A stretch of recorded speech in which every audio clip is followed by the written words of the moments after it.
Okay, we are on chapter 13. We are on, Daf Yud Gimel Amud Aleph. And we are on 13a 2. Okay, let's begin. Asher Hogla mi Yerushalayim. Interesting language in the Megillah. It says that Mordechai was Hogla, he was exiled mi Yerushalayim. Amar Rava explains, Shegala me'atzmo. He left himself. There are some people who were forced into Galut. Mordechai, he pre-galuted his Galut. He went out early, okay? And why did he do so? He went out early, just like we found already in Yaakov Avinu, when he sends Yehuda to Egypt. They want to prepare the ground. They want to start a yeshiva. They want to build a mikveh. They want to make Jewish life accessible for when they come down there. So too, Mordechai wanted to come down early in order to be able to prepare the land for when the Jewish people would come to Persia. There would already be Jewish infrastructure in place. So he does this effectively, voluntarily, before the exile is forced on the Jewish people. Okay. There's one other example of this as well with Yirmiyah, but Yirmiyah actually is forced to go back. Hashem tells him to go back to Eretz Israel. Says the pasuk, "Vayihi omen et Hadassah," and he was raising Hadassah. The word omen is a word that we have already in the Torah. Right, kasher yisa omen et hayonek, right, which means like the mother who nurses the baby takes care of the baby in her charge. So Mordechai is raising Hadassah. The Gemara says, Kari le Hadassah, who is this woman? It calls her Hadassah, Vikari le Esther, and it calls her Esther. Which is it? The Gemara says, Tanya, we're going to have both opinions. Rabbi Meir Omer, Esther Shema. Rabbi Meir says Esther was her name. V'lama nikras Shema Hadassah. Why is she called Hadassah if her name is Esther? So her OG name is Esther. The name she gets called is Hadassah. And what's the reason? Hashem HaTzadikim shenikru Hadassim. Because the Tzadikim are called Hadassim.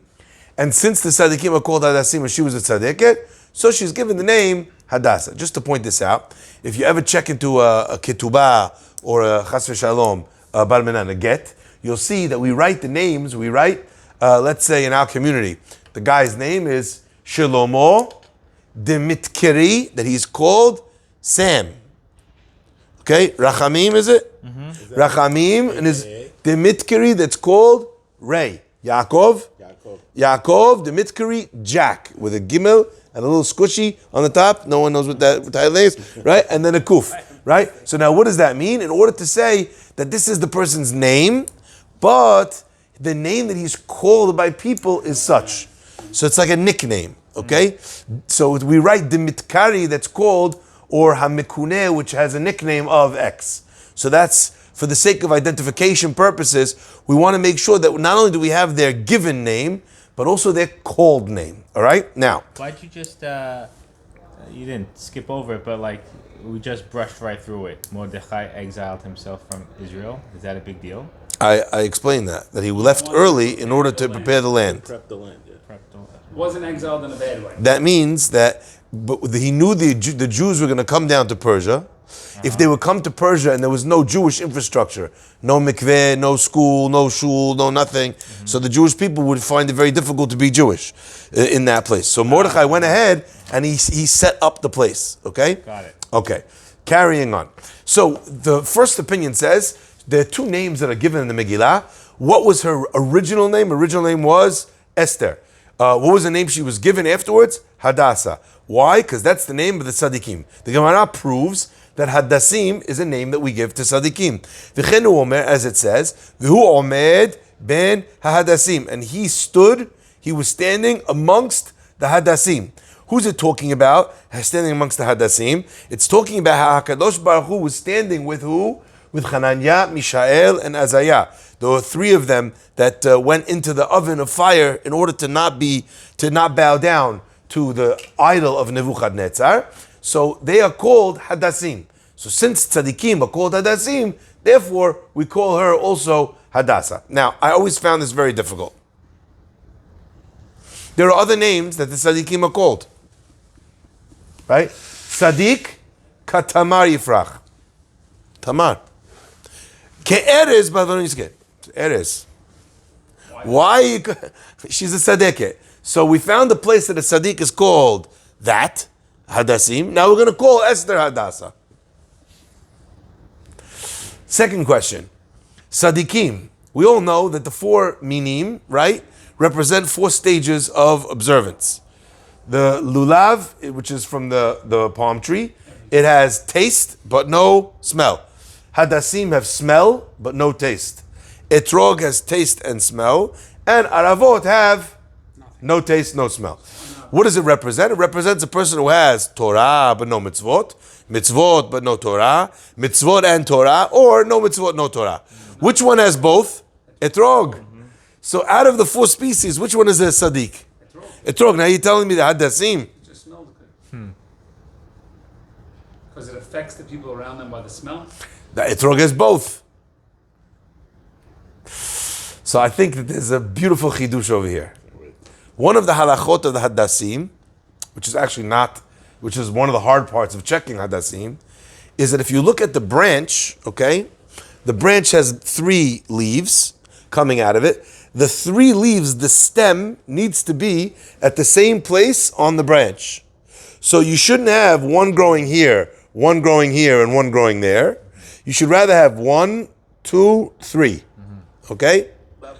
Their height has to be level. The height of where they protrude from the stem needs to be equal. In fact, sometimes they measure that they put this little string there, and that's how they check if it's equal. The height is equal on all 3 of them. Number 1. Number 2, another law about the Hadassim is that the leaves of the Hadas are supposed to cover over the stem of the Hadas.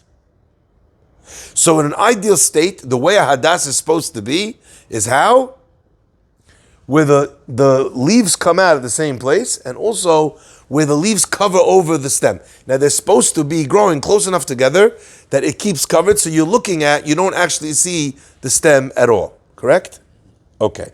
So I want to say that that's why specifically here we find this terminology of Hadassim with regards to Hananiah, Mishael, and Azariah. Hananiah, Mishael, and Azariah, they were 3 great tzaddikim, but they are always related to in conjunction with one another. We don't find Hananiah, going off and starting a solo band, putting out a new album. You don't have him Justin Timberlaking it, starting his own career after leaving the crew. Mishael, you ever see Mishael without Hananiah and Azariah? Also not. That's why they're called Hadassim, because one of the things that allowed them to be so powerful together and to merit the zechut and the miracle that they did was their humility, that they did not consider themselves one above the other. Not only that, how do you do that? How is that achieved? Right? That's achieved through humility. The Hadassim also have a halakha that the stick is supposed to be covered by the leaves. So it is the humility that is indicated by hiding who you are, hiding the essence, the source, the beautiful part of yourself, the core. By hiding that, what happens? You're able to achieve a level of humility when you're not raising yourself over and above everybody else. That's what the pasuk means over here, and that's what the Gemara means. The Gemara means that this woman, Esther, as we're going to see, she has to hide who she is, right? Where do we find an expression of tzaddikim which relates to the fact that they're hiding who they are? Hadassim. So we chose the description of tzaddikim that matches who Esther is. Okay? When it comes time to it, she doesn't feel like she's different than all of her people. She says, because me and my people. She keeps saying to her husband that. Now, if the Jews would be killed and nothing would happen to Esther, I don't think Achashverosh would care that much. How do you know? Because when Haman came to him, he's like, I'll pay you for the Jews. What does Achashverosh say? Take it for free. So what allows Esther to make a persuasive argument? Ki ani ve'ami. For me and my people were sold as slaves. Me and my people. Me and my people. She exhibits the concept of that hashva'ah, of the making oneself the same as those around her, and that's achieved by Hadassah, by the element that is hidden. That's why she's called Hadassah, like the tzaddikim, as follows. Says the Gemara, Rabbi Yehuda says the opposite. Hadassah Shema. Her OG name at birth was Hadassah. V'lama nikret Shema Esther. Why was she called Esther? Hashem shaitam misater devareha. Because she did not tell anyone where she came from. She didn't tell them about her origin story. Okay? And Esther mageret moladata ve'etama. Esther did not say her place of birth, nor did she say her nation. Now, this is very interesting, and this comes back to a question that we said we're going to answer a long time ago, Jonah. Do you remember our question? Let's review. Esther is called Esther. At what point is she called Esther? In the Megillah. Right when Achashverosh takes her. Right? Vayihi Esther, Mordechai omen et Hadassah.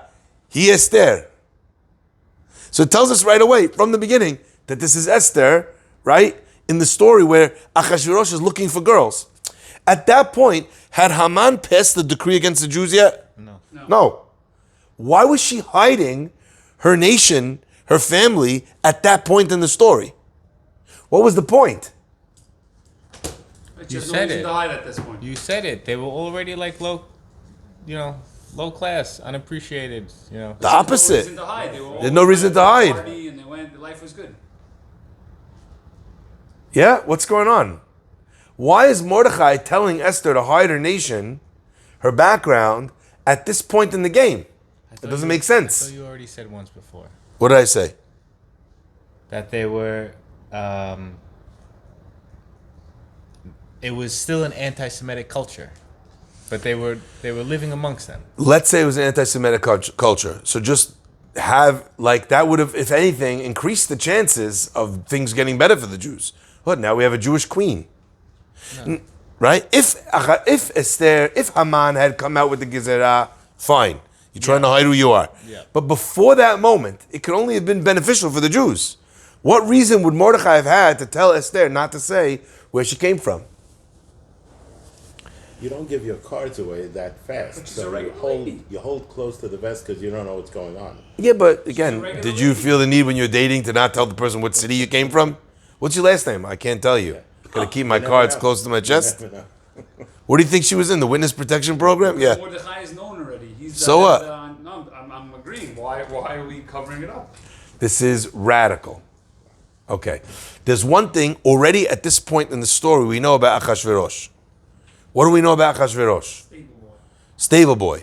Gets filleted by his ex-wife, right, over the fact that she is who? Royalty. She's royalty and he is? He's a nobody. We already explained earlier, right, that Esther is a great-granddaughter of whom? Shaul HaMelech. Oh, Esther, right, yeah. Right? We said Esther is a granddaughter of King Shaul. That's why Mordechai tells her, now's the time to stand up, because if you don't stand up, this is your chance for tikkun. Your great-grandfather let Agag go. Right. That gave us this Haman. Now's your chance to make good on it, to turn the tables, and to fix up. At ubet avich tovedu. If you don't do this, not only will you be lost, but the house of your father, right, Shaul, will also be lost. Because this was your fix-it moment. You only get one. Okay? Listen to this. Okay. Brilliant. Turns out that one fight with Achashverosh makes Achashverosh kill Vashti. Why? Because he's an inferior guy. He's this guy suffering with inferiority complex. He's an insecure guy. What is specifically his insecurity? That he's not that his wife is royal and that he is not. And Esther is royal. Esther is royal. So she keeps that. Mordechai knows, 1 second, he's looking for a new wife. Why? Because he killed the old one. Why did he kill the old one? Because she was royal and he's not. So Mordechai, from that moment already tells Esther, don't say who you are. Don't tell him, don't say anything. So it had nothing to do with... Zero to do with her being Jewish. Everything to do with her being her birth line. Okay, her bloodline. Okay? Happens to be, in order to not reveal her bloodline, she didn't reveal her peoplehood. And that wound up being a good thing. HaKadosh Baruch Hu saved that trump card, for the end of the story. That's wild. Isn't that crazy? Yeah. Okay, so now we understand She's hidden. why she's hidden. Now we understand also why when we're introduced to her, when are we introduced to her? When they're looking for girls. Now we know already now, Mordechai has to tell Esther, don't say who you are, where you come from. It's going to cost you your life. The guy's going to start building. Even if you just say, pass me the salt, he's going to be like what? Like a stable boy? In his own mind, he already feels inferior. He already feels judged. He already is going to think that you're making fun of him. Okay. The Gemara continues. Rabbi Nechemia Omer Hadassah Shema. Rabbi Nechemia says, similar to Rabbi Yehuda, OG name is Hadassah. V'lama nikrat Esther, and why is she called Esther? Shehayu umot ha'olam korin ota al shum Istahar. The nations of the world called her Ishtar. Now, it's interesting. There's a famous name and a thing called Ishtar. Right? Also, it was a famous name in ancient times. So where does the name come from, says the Gemara? Ishtar. It comes from the moon. So they called her beautiful because she was beautiful like the moon. Okay? So it wasn't anything to do with her being hidden. It wasn't anything to do, they just called, that was a title, a term that was given to her because she was beautiful. Gemara says, Gemara continues. Ben Azai Omer, Esther lo aruka v'lo ketzara ita. She wasn't too tall, she wasn't too short, she was Goldilocks. Ela benonit, she was middling, like they would say, kahadasa, like a Hadassah. Sorry? What is myrtle? Myrtle is Hadassim. Okay. Myrtle branch, okay? So, Hadassim are something, or an item that does not grow too tall. It also doesn't grow short to the ground. So Hadassim are a middle height, an average height. Esther had something that she was that it was an average height. You know, when a person is too short or too tall, that can become a very big negative. Why? Because the conversation. Ask anyone who's very tall. Oh wow, you don't know. My whole life, the only thing anyone ever says to you, wow, you're so tall. I can't go shopping in a normal store. You know, I got to go to Frank's Big and Tall, Yani, okay? So it's not considered a good thing or a positive thing to be either too short or too tall. To be average, to be run-of-the-mill, it allows the focus to not be about the height that you happen to have, but rather about your character and your good elements. Yeshua ben Karcha says, Esther yirak roket haita. She was green. But she had a thread of grace pulled across her. Okay? Now, this idea is very interesting. What it means is, as we said earlier, that this greenish complexion that she had, okay, that is one of the reasons why we're saying it here. Because that's one of the reasons why she was called Hadassah, because the Hadassim, there's a deep green of the Hadassim. And I always point out that those that say that this greenish complexion means, oh, she was olive complexion. I always say, then what would they have called her? Flipping olive. The irony is, what are good children and tzaddikim called? Like Shem and Zayit, like olives. So it would have been a perfect thing, like we said earlier, to call her the name of tzaddikim, would have called her an olive. We don't call her olive because she was an olive complexion. We picked an item which is a sharp green. Hadassim are a deep green, okay? What's it called? And therefore, she had this greenish complexion. There are some opinions that say that it's not that greenish complexion meant that she wasn't pretty. She was very beautiful. But because of the stress and the difficulty, she became, her skin turned a greenish hue. I don't know if you ever saw someone who's fainted, right? Their skin literally turns like a bluish purple, okay? So it doesn't mean that the person's skin tone was that, but it could mean from the stress, from the worry, from the blood pressure, I don't know. The hue that she embodied was a greenish hue, but the chut shel chesed, sorry? Pallor. The chut shel chesed, this kind of string of grace that God drew across her, made her, everyone fall in love with her, everyone was, everyone thought she was very, very beautiful. So either she is, and the chut shel chesed, it makes people have a focus and think it's beautiful, or she wasn't, but the chut shel chesed made her beautiful. Sorry, Ray? Nothing. I said maybe she uked like the emoji is green. Maybe she was nauseous. Maybe constantly. Yes. Constantly. Yeah, okay. No, she was constantly, because of what's it called? Because of Achashverosh. Okay, now, let's move on. Gemara says, right? So now I just wanted to add one more thing. The Gemara tells us, right, that one of the things about Esther, we'll come back to it. Please remind me about the chut shel chesed. I want to come back to it in about, sorry? What does that mean? Chut, a string of chesed, Okay. of kindness, like of chen v'chesed, we say. Okay. So she had a grace that came from this chut shel chesed, okay? Says the Gemara, Ki en la ava'em. The pasuk says, Ki en la ava'em, but then it continues and says, Uvemot avia v'ima lamali. So if the pasuk tells me she doesn't have a mother and father, I know that they're dead. Why does the pasuk then go on and say, Uvemot avia v'ima, and when her mother and her father died, Mordechai took her in? If she's an orphan, I know they're dead. Why the double language? Says the Gemara, it's more than just an orphan. Amar Rav Acha says, what's it trying to communicate? Ibarta, when the mother became pregnant, met avia, her father died. V'yiladata, when she gave birth, in the process of giving birth to her, meta ima, her mother dies. So it's not only that her parents died, but it was en la ava'em. She never had a mother or father. There was never a point in time where this girl ever called someone mother or father. So the Torah is emphasizing, the Megillah is emphasizing the level of her orphanhood, okay? One other example of this I was thinking about when we studied it is the difference between Yosef and Benjamin. Yosef had a father and a mother. Okay. Benjamin never had a mother. She also died. She dies in childbirth, right? So what we're seeing over here is this idea that, what's it called? That when she, that she's considered not only an orphan from a mother, but it's en la'av va'em. She has no mother or father. So it's really hazit. You know, this girl, you think about her humble beginnings. The Gemara continues, when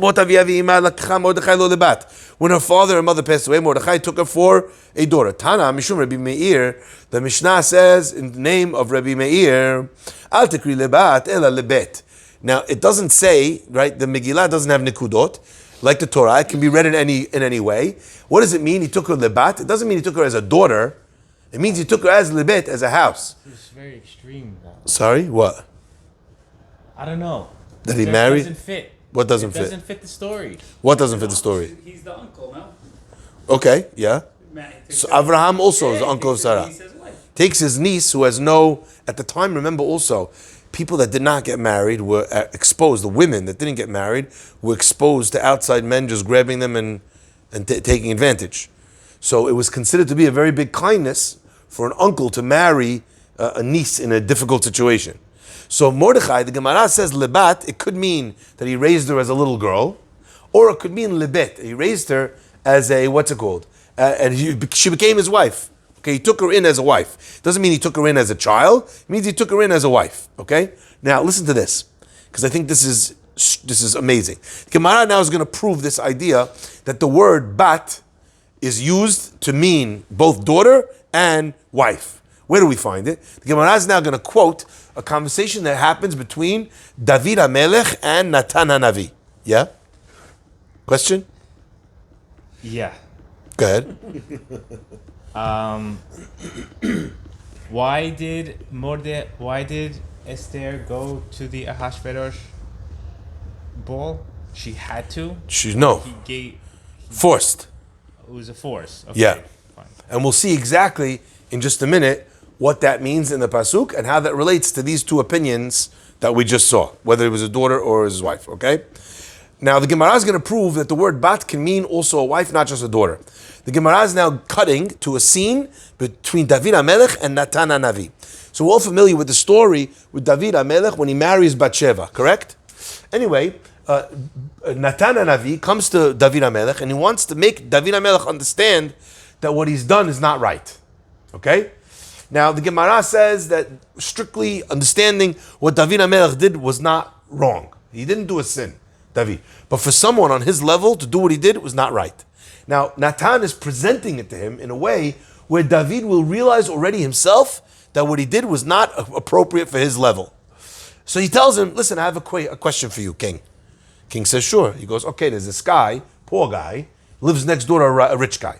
V'chen hu omer. V'larash en kol, the poor man has nothing. Ki im kivsa achat, he has one sheep, one ewe, ketana, asher kana, that he bought. Vayichayeha, and vatigdal imo v'im banav, and yachdav, and this little sheep grew up in the poor man's home with him and his children. Okay? Mipitot ochal, they ate from his bread. Umikosos tishteh, and he drank from his cup. U'chekot tishkav, and he lied down on his bosom, on his chest. Right? Vatihilo kibat, and this sheep was like a daughter to him. Okay? This is what Natan Hanavi is saying. Anyway, Natan Hanavi continues with the story. He says the rich guy who has many sheep comes along. He wants to eat dinner, so he takes the sheep of the next door neighbor, kills the sheep, eats it for dinner. David HaMelech's furious. Can't believe it. Guy has one sheep. This guy has all these sheep. What are you doing? Taking the one that he has when you have so many? Rasha. Natan says, that's you. King is allowed to marry 18 wives.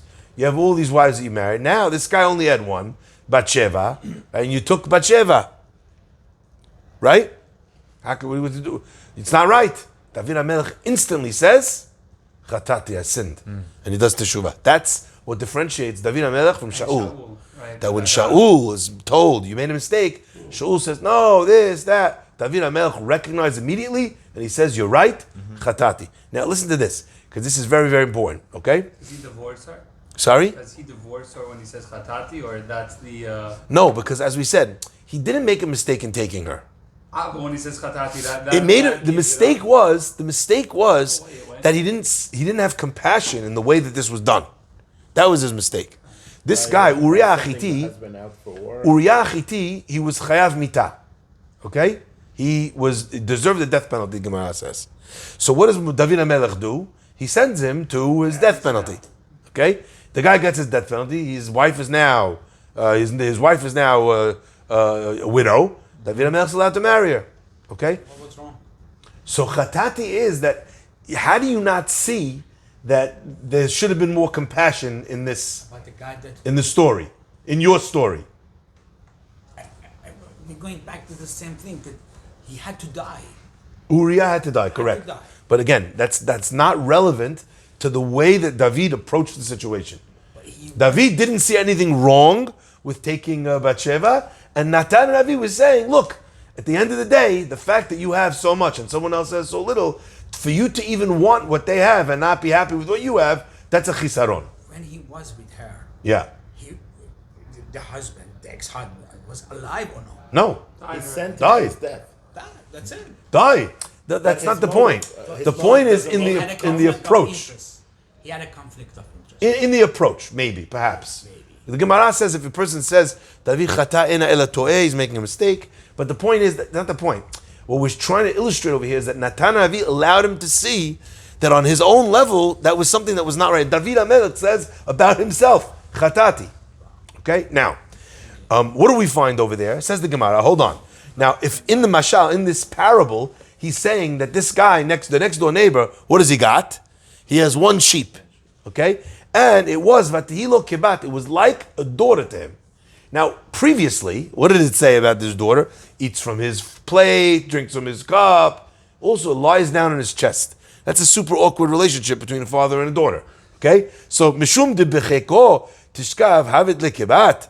You're telling me that that's a normal thing for a daughter to do?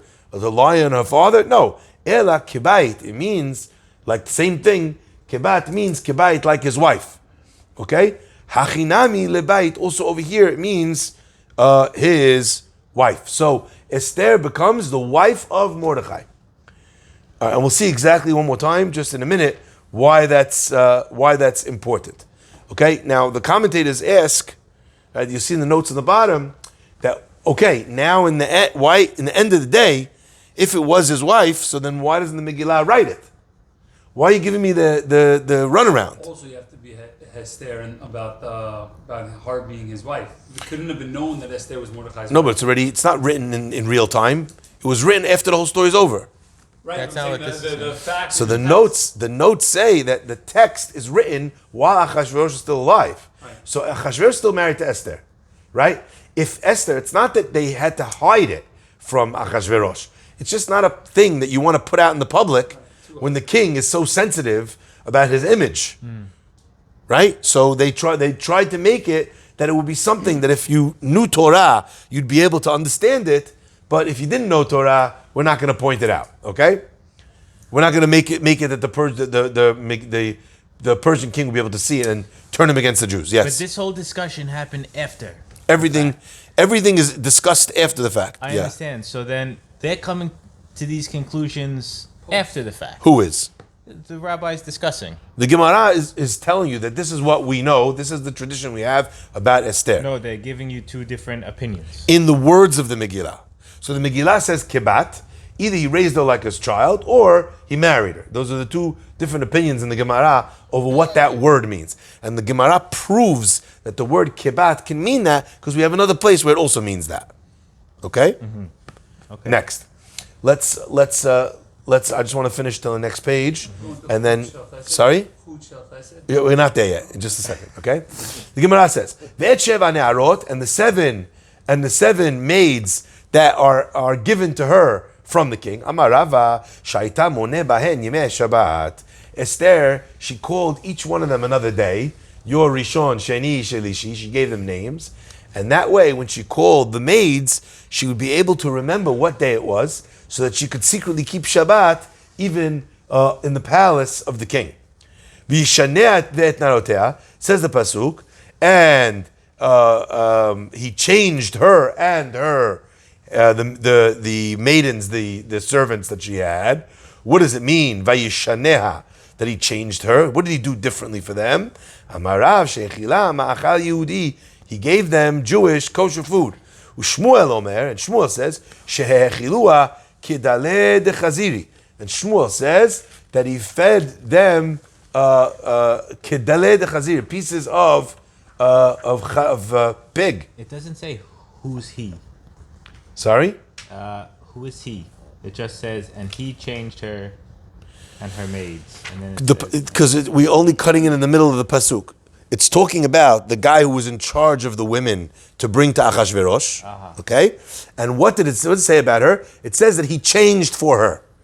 But it doesn't tell us what he changed for her. So the first opinion is that he changed for her, that he gave them kosher ekel. The second opinion is that he gave them the extra special non-kosher food. He didn't, because he didn't know. You understand? So the first opinion is saying that he gave them kosher food. The second opinion is saying, wait a second, maybe it makes more sense that if he did something different, it would not be knowing that she's Jewish, because the whole point here is she's trying to hide her identity. So actually he gave her a non-kosher delicacy, which she ate, but she was forced to save her life. Yochanan says, Zaronim. He gave her seeds, like a vegan, whatever. And like it says, et pat bagam.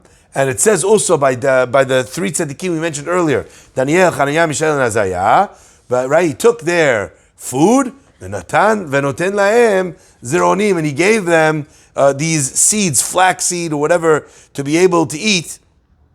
And the idea was to make them less healthy, but actually, HaKadosh Baruch Hu did a miracle, and even though they were eating a diminished diet, they still stayed healthy. So, now the point over here, my friends, is that in either way, what we know in the Megillah is that he acted differently with them. So we have three different opinions as to how he acted differently. One opinion is kosher food. Second opinion is special non-kosher food. Third opinion is that he gave them seeds. I love the idea that she's called Hadassah. She's called Hadassah because that's the way you speak about Tzaddikim. She's called Hadassah because it's Tzaddikim. Which Tzaddikim is it? Daniel, Hananiah, Mishael, Azariah. And the last opinion over here is also saying that she also ate in captivity by the hand of the king the same food as those Tzaddikim, which makes it even more and more and more likely that that's why she was called Hadassah. Let's continue. The Gemara says, okay. Why do we have Daniel here, but before we don't have Daniel? What do you mean? We said the three of them are always mentioned together. Yeah. But here now we add Daniel as a fourth person. Because the four of them were locked up together. But how come we didn't mention that? Because Daniel's not part of this. Like the three amigos. Yeah, exactly. Okay? The Gemara continues. The Gemara says, Shisha chodashim b'shem and Amor. So when they came, these women, they came to the king's palace to be, what's it called? to be tested out by the king to decide if he wanted them. Shisha chodeshim shemen hamor. They would spend 6 months in oil of myrrh, which is frankincense. Okay, my shemen hamor. 1 second. What's shemen hamor? So is shemen hamor? Is that the same? Is this what we think it is? Gemara says, Rabbi Chiya bar Abba Amar. Rabbi Chiya bar Abba says, stacht. It's a certain kind of thing. It's called balsam. That's the oil that is. We still have these things today. Rav Huna Amar, Rav Huda says, shemen zayit shelo hevi shelish. No, we're talking about over here is the oil of olives that are young. So they're not yet over a third of their growth, of their full growth. So in young or virgin, maybe olive oil. Okay? Says the Gemara. Tanya, Rabbi Yehuda Amar, an pekinun shemen zayit shelo hevi shlish. An pekinun, okay, is specifically this type of oil which did not grow more than a third. So the Gemara is saying shemen zayit is the same as shemen amor is the same as an pekinun, which is this kind of oil. Velama sachinoto. So why do we use this type of oil to put on the body? Shemeshir et hase'ar me'adin et habasar. Because one of the properties is that it gets rid of the hair on the body, and also it causes the body to shine, to have a beautiful glow. So that's why people use either this oil of frankincense or this oil of young olives. Now, the Gemara says, so these women are 6 months. You imagine? Before you come to the king, 6 months submerged, bathing in oil for that one night you're going to spend with him. She biflej. Right now you wonder why we have an oil shortage. Okay. Because of this. Says the Gemara, in the evening she came, and in the morning she would return. Where does she return? Back to the second house. There's one house of the women who've not yet been with Achashverosh. Then after he's with you in the evening, the next morning, the woman goes to the other harem, the second house, and that house was Shashgaz, and he was the in charge of the women that Achashverosh had already been with, okay?